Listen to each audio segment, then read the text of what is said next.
I think that's probably a good point to start. We've got a fair number of participants in the meeting. So I'd just like to welcome you to this PSMG Relationship Refresh webinar with me, Simon Elvin from Ticket, and Paul Catchpole from introhive. We'll spend the next half hour or so looking at relationships, BD, and the world of big data, and trying to make sense of it all. Paul's going to start off, so I'd like to hand over to Paul now, and I will shuffle myself off on mute until it's my turn. Off you go, Paul. Thank you very much, Simon. I'm just going to stop my video and share my screen to protect my internet, but lovely to see you all now.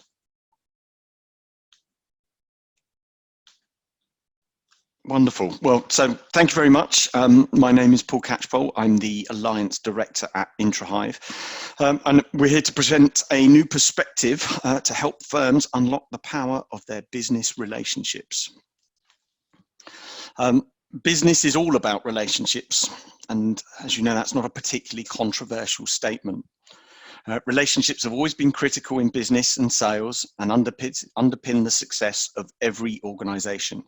We're all familiar with the old adage that people buy from people that they trust. But in today's environment, two key trends are putting relationships under much closer scrutiny.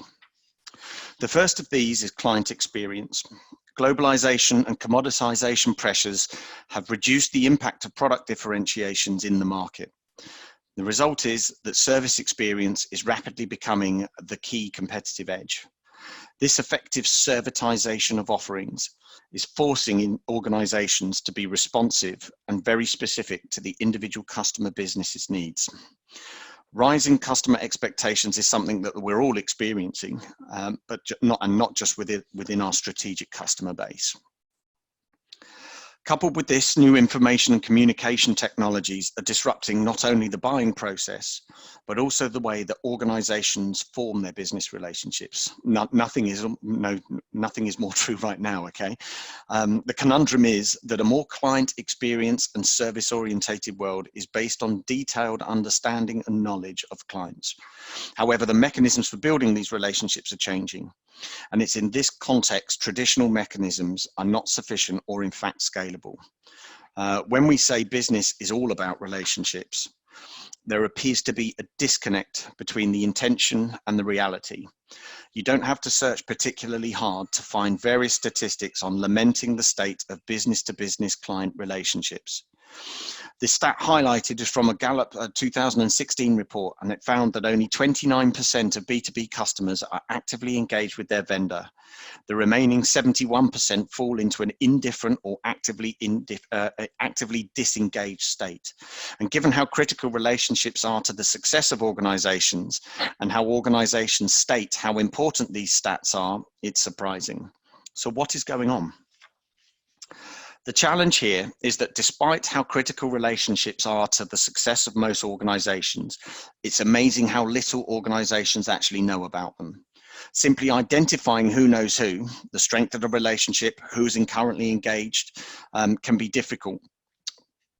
Understanding that who knows who or the current level of engagement or how strong our relationship is, there's a gap between, whether there's a gap between the end of the sale and the beginning of the project, or whether you can merge activities from different parts of your organization attacking, effectively the same person.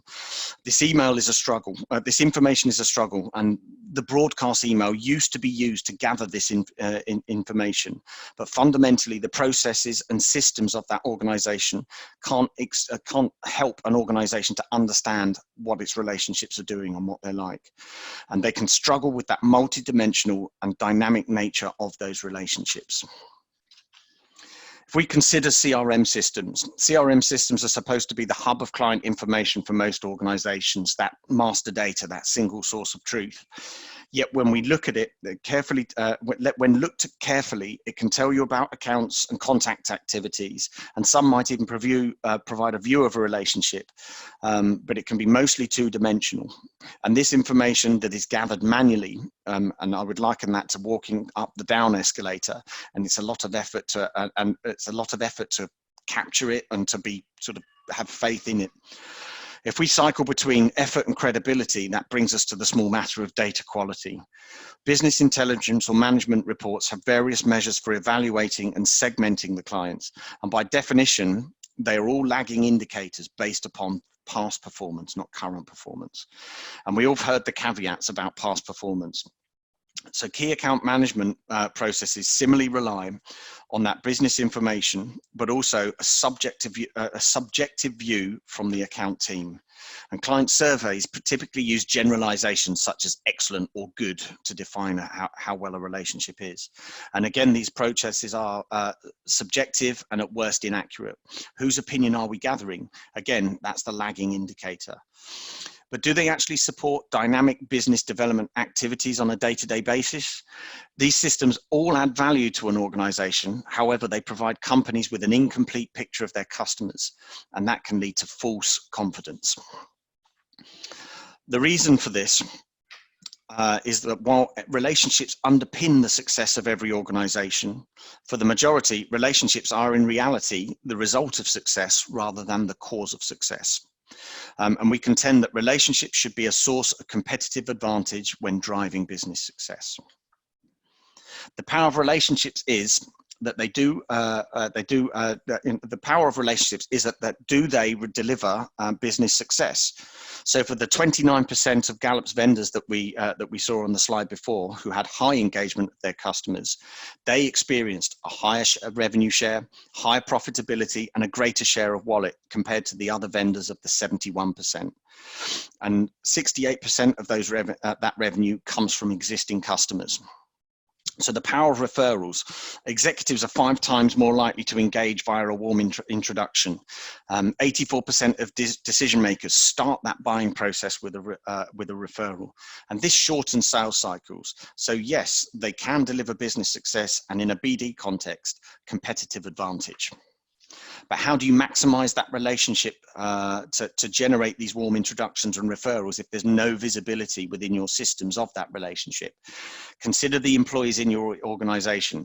Most will engage with customers and external entities at differing levels, and they have their own networks and contacts which will be largely invisible to the rest of the organization. That will either be in their little black books, their email, and so on and so forth. We have all got our professional networks that we've built up over the years. But if you consider an organization could start to understand the touch points between employees and clients, understanding the who knows who and so on, as well as understanding an aggregated organizational perspective and make that visible and actionable across your employee base on a daily basis. The relationship or relational capital is the network of people and organizations that represents employees, clients, partners, and suppliers.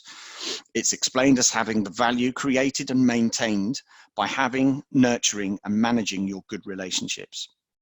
Traditionally, it's been considered an intangible aspect of an organization's intellectual capital, and it's often operationalized through image, client loyalty, and satisfaction. But consider if you can uncover these touch points that lie across multiple organizations and build up that view of dynamic and multi-dimensional nature of those relationships. You know, can you multiply this by complexity by 100 or by 1,000 and interpret that on a daily basis?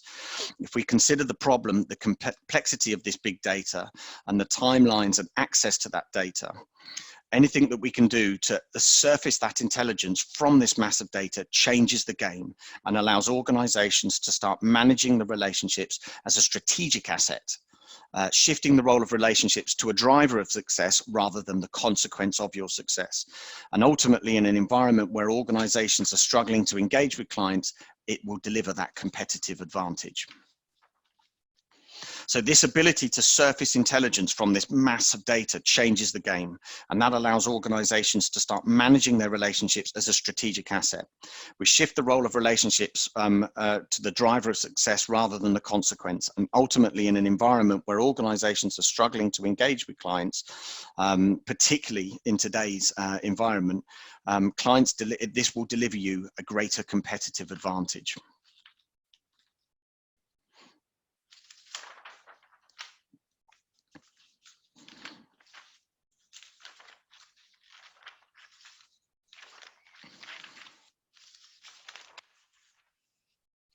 excuse me. So relational capital is the key to driving business strategy and business development effectiveness. And from an individual sales process, we can understand the relationships touch points from an account, improves visibility from end to end, and that gives you that 360-degree view of the whole organization. And we can surface those touch points to break across the silos and geographical locations in your business. And this improved collaboration helps surface the insight to the client and influence strategy.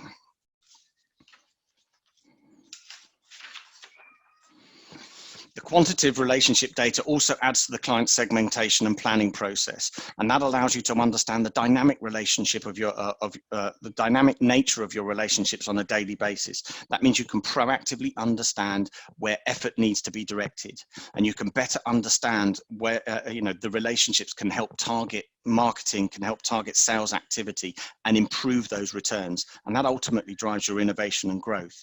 And from your BD effectiveness, you breaking down those silos improves the ability of your team selling together, or different teams selling together, and the clients expect us to be joined up and aware of what's going on across our organization. Those quantitative inputs into the forecasting process can also allow to benchmark your opportunities. Do we have the right relationships in place to close a committed deal? If, for example, we know that the CIO is the core driver in a relationship. How good is our relationship with him? How can we establish a relationship with him? And it also helps these business development managers to improve the alignment of the resources that they're working on, within pre-sales, within marketing, so they can be far more proactive. And from account transition perspective, and we know this is a huge thing at the moment, is how can we understand the relationship in an account as people leave? Succession planning is extremely important, particularly in the professional services realm. And how better can we help that new person get up to speed and get productive quicker? The thing is, BD teams do churn all the time. And from an organizational point of view, this supports the ability to optimize and transform your business. From a client maturity perspective, we would contend that as organizations mature, they can really only move to considering CRM as a strategic tool if they're starting to understand the multidimensional and dynamic nature of the client relationships that they have. Otherwise, CRM can very much be that empty electronic box.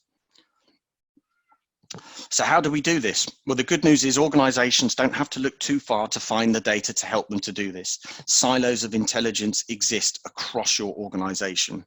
Introhive as a platform helps organizations understand and unlock the power of that relationship capital, and they can support that business development and growth objectives. We apply algorithms over the top of the data that we've been discussing. That delivers a comprehensive understanding of who knows who, and that surfaces the relationships within an organization. We can then enrich that data with publicly available materials and automatically ensure that the CRM is updated where necessary, making it that master data repository or single source of truth within your organization. And we can also improve that CRM adoption, where the quality and the currency of the data going into your CRM is greatly improved. And accumulating over time, we can automatically measure the frequency and regency of these relationship markers, tracking that individual and that firm-wide changes over time. Crucially, these insights are surfaced via email, where everybody works, and that's given to them at the point when they're most needed. I'd like to finish with the greatest risk isn't what you think it is. Your greatest risk isn't competitive trends or technological change. It's the likelihood of losing your customers. And I think in today's environment, nothing has ever rung so true. So if you would like to explore the role of relationship capital in B2B sales, please do reach out to either myself or Simon. And thank you for listening. Thank you very much, Paul. Just going to switch my screen now and pick up on mine. Cool. I wanted to pick up on the themes that Paul had touched on there about the multidimensional nature of the relationships that exist within a firm, and have therefore somewhat confusingly titled my slide or my presentation in a way that's quite difficult to say, actually. Too little to too much, making data make sense. What we're trying to do here is to understand how we can pick up all of those data points that we need in order to understand that the totality of the relationship we have with contacts and clients, and present that in a way that makes a bit more sense to people than the raw information itself. We've come really from a place where we didn't really have a lot of good data available to us. A lot of the early systems and early processes that people had, particularly within marketing, didn't feed back a lot of information that would be useful in determining how close and how deep those relationships are. We didn't have a lot of way of understanding the effectiveness of the campaigns we were running. And marketing activity was, of course, very much a broadcast medium. Out at all of these messages went, and you hope that something came in at the other end. Life now is significantly different. Everybody has a marketing tool set that generates a significant quantity of data, and each of these different solutions has their own dashboard that allows you to view exactly what's going on, primarily in that relatively narrow view.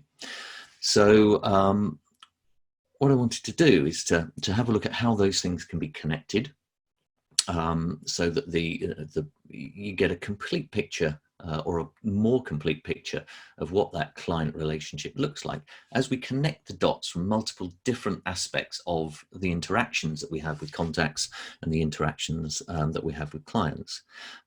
Normally we're looking at pulling information out of all of those individual systems and putting them into a third system, classically spreadsheets, to try and make sense of it and try and consolidate the data all down into one area.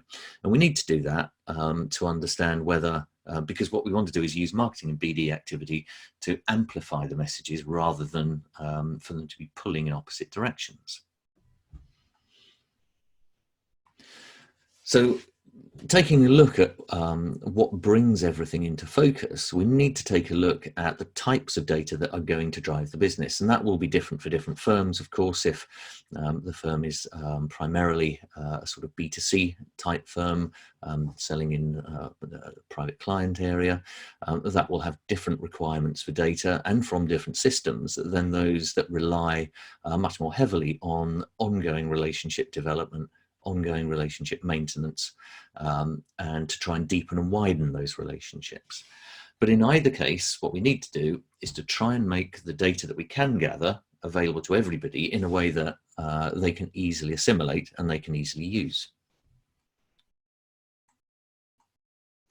So if we consider the overall contact picture that we might be able to form of a relationship, and I mean the overall relationship between the firm and a contact, these are some of the things that we might consider.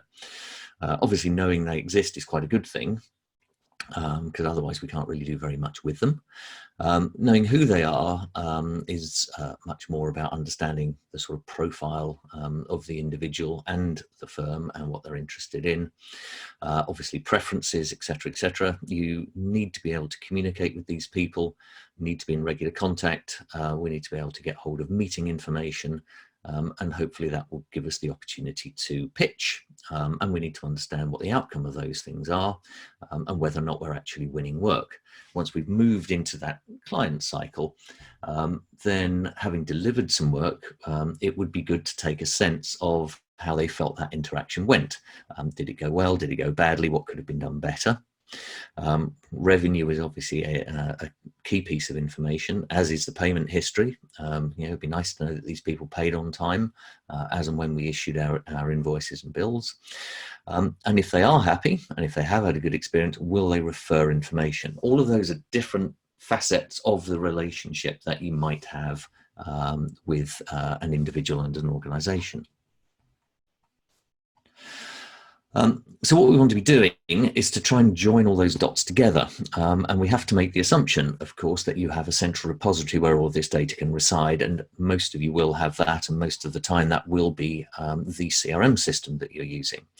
However well or badly it's used, the CRM system is the natural place where all of this information can flow together, from individuals and from other systems in order to make it all, or rather to give you that complete picture that we're looking for.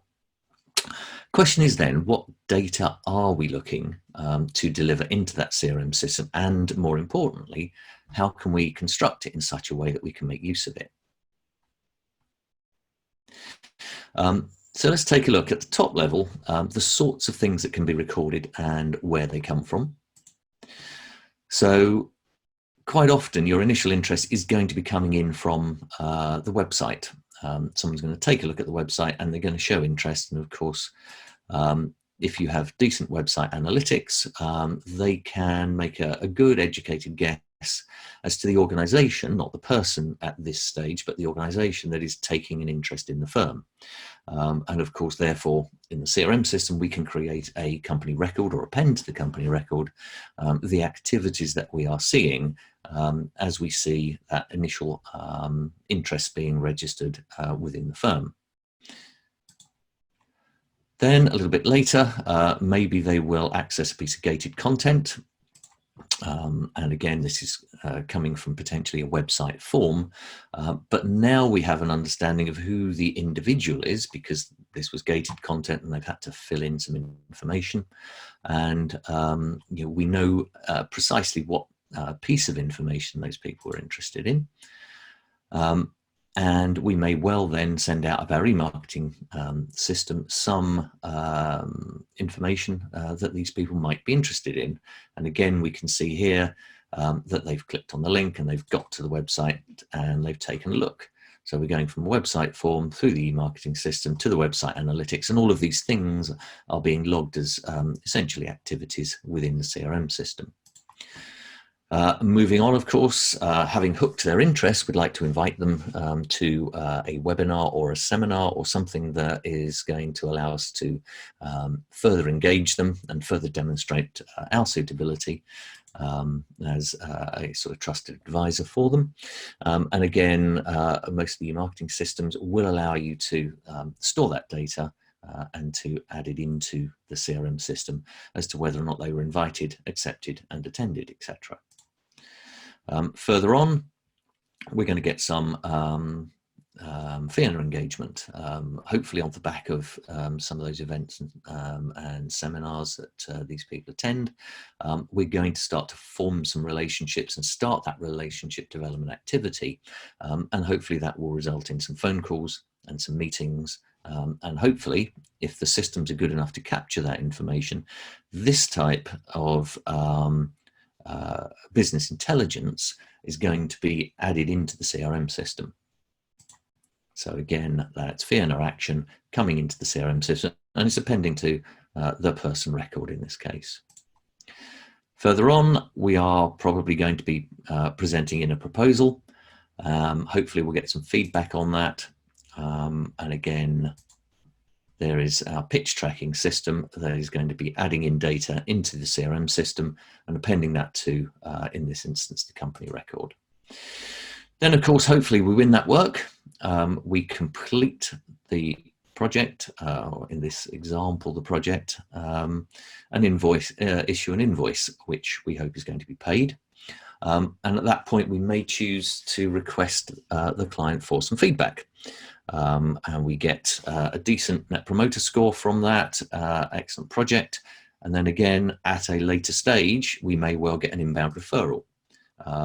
So coming from the PMS, we'll be getting information about the amount of revenue we've earned.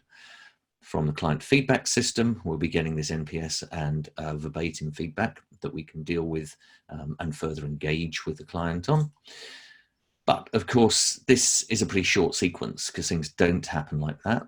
And in fact, what you see is this type of thing. And this is where we come into this sort of data overload point. And again, this is, too long, different read, can't make sense of this. There's too much information there for you to make any sense of. And what we need to do then is to find a way of representing that information in a way that is consumable and is something that we can update periodically in such a way that it makes sense to people and they can start to track the sort of dynamic progress of those relationship points. So of course, classically, the first way to do this is to summarize all of those activities and then compare to a previous time frame.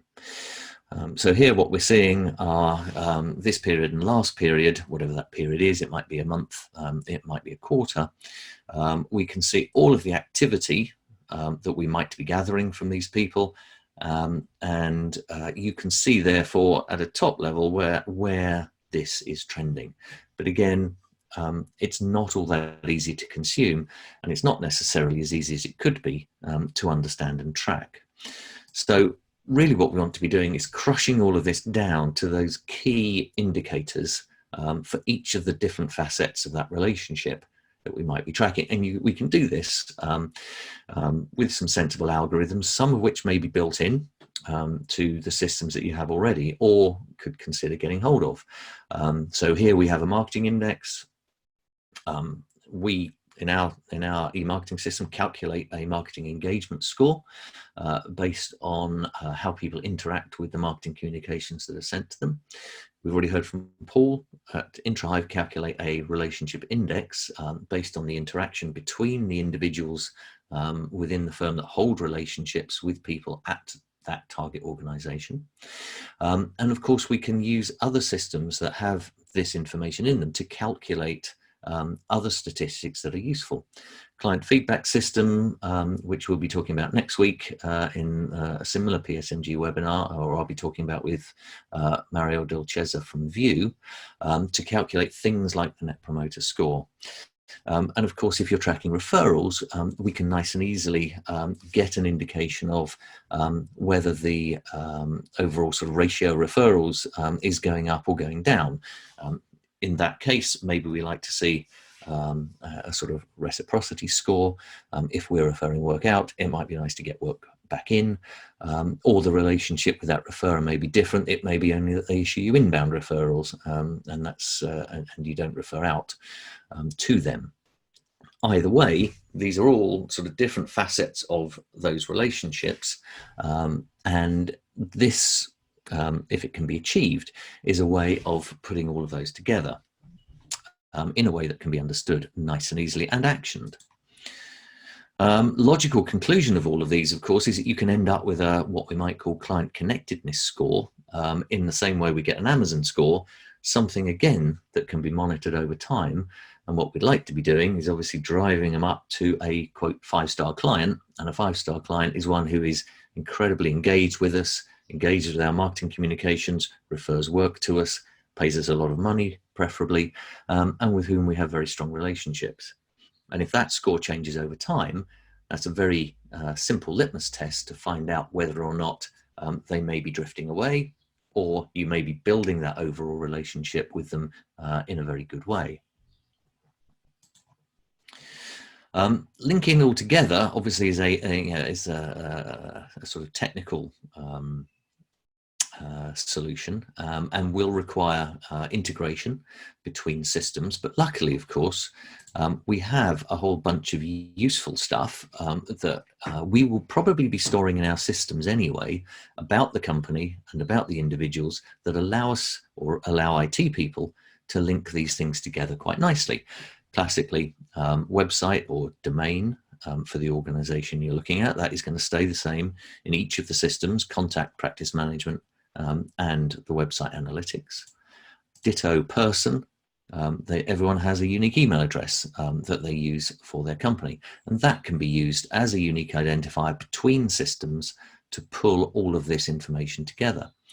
And we can use that, of course, to link information from all of these different systems and to place them individually into the contact system, and then use the analytics that we can derive to produce those indexes and scores that we're interested in, to start to build that overall picture of the client and the way in which the relationship is trending over time. And this is the contact side. So that involves the fee earner activity and information in the PMS. Having all of this information, you then end up with a bunch of top-level trends for things like marketing engagement, for things like relationship capital, for things like the pitch win-loss ratio, and for the Net Promoter Score. And you can see, or you can graph how those things trend over time.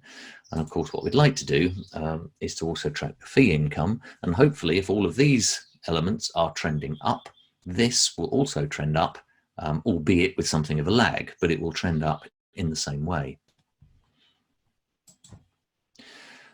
And all of this ultimately leads to what we might term, or what I've termed, the connected law firm, which is where all of these key performance indicators from each of the main areas in which you interact with the world can be surfaced together in one location to really put your finger on the pulse of the firm. So if we look at the top right, we've got marketing level activity coming in here, relationship development, business development with the pitches, the referrals, pricing, and things like the win-loss ratio. If all of these are measured on an overall firm perspective, you can see whether marketing activity is going up or down and generating leads. Similarly with the relationship trends, business development side, the delivery working as efficiently as it can? Are there tasks that are slipping out, or is everything on track? Are we looking at peak capacity, or are we seeing gaps in our capacity, and where is that, and can these resources be redeployed? Billing, of course, is probably the thing that most people have a good handle on already, because the PMS or the practice management systems have pretty good dashboards to measure all of these things, but these things are only one aspect of the entire relationship that you have, and the entire view of how the firm is doing. And at the end here, we have client experience, where we measure the client journey and we see at which point the client might be getting frustrated, or at which point we did an excellent job. And overall, are those stats trending up or down? Are we getting better in our delivery? Are we getting better in the experience we're delivering to our clients? And therefore, are they more likely to come back? Are they more likely to refer? And are they more likely to talk about us positively to everyone with whom they engage out there in the big wide world? That is everything I wanted to cover today. I hope that was useful, but if anyone has any specific questions, please use the Q&A button for either Paul or I. We will be following up the webinar today with a closer dive into introhive on, I think, the 9th of June, a sort of full demonstration of the capabilities of that platform, which will, I hope, show you how easy it is, or if you use introhive, how easy it is to get that data that you need to start to build these pictures into the CRM system in the first place. Because of course, we can't append all of this information if the contact record doesn't exist in the first place. How to get that key business development level information, those key insights that you gain at the client, which are probably the things that are least likely to be added in by the fee earners when they do the client visits. Okay, they might contribute a name and address, they might contribute some information into the CRM, but very rarely do they contribute things like, what did I learn at the meeting? And those things are absolutely vital if you're going to understand the complete picture of the client. So as I say, we'll be sending out an invite for that. I believe it's on the 9th of June. And I think, I can't remember who that's going to be, Paul, from your side. You can't talk with a mic off. Sorry, yeah, Peter Hammond will be demonstrating. I'll be on the call too. Thank you very much. Okay, let me know if there are any questions. Megan. Okay, yeah, we've had one come through. Hi, Simon. Is Ticket able to build these with a CRM system like Interaction? Most of them we are, in fact. So obviously we have what we term our marketing and BD ecosystem, which has a number of connected products in it. I mentioned already the marketing engagement score that we calculate in the e-marketing system that links to Interaction, and we can push data from there into Interaction with that, so that you can see what I'm envisaging here, of course, is like an information folder related to a contact, which would have a marketing engagement score in it. introhive obviously integrates with Interaction as well, so we would advocate the use of introhive to push in relationship scores. As I say, we formed a new partnership with Vue for the client experience, pushing that in.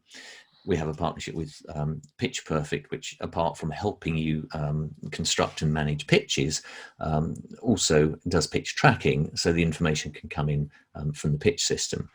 In terms of other integration, things like integration with the PMS, of course, that we can absolutely do via sort of standard integration tools.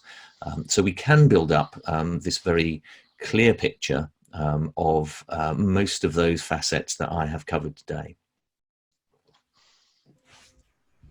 Great, we've had another one come through. Do you need to share with your clients that you are tracking the data? So I guess that really refers primarily to the gated content on the website. So if the initial, it will depend on the capability of the website analytic tool that you use. Provided you're not gathering the contact information without letting them know. So that is, if they sign up for a piece of gated content, there will be a standard sort of GDPR check. The rest of the information that we're gathering is all the standard information that the system, most of these systems hold anyway. You are probably collecting most of this information apart from potentially looking at individuals who look at the website. This is a matter of gathering that information in one place and making it consumable by people. So I don't think there's anything in here that we would worry about in terms of asking people whether or not we had their permission to gather. You know, we gather opens, we gather clicks, we gather event invite acceptances, we gather attendance. All of those things, I think, assuming they have given you permission to hold their data at all, none of those things are require additional to be given. The same person that asked that question came back and said, yes, but do you need to tell clients that you have their customer profile?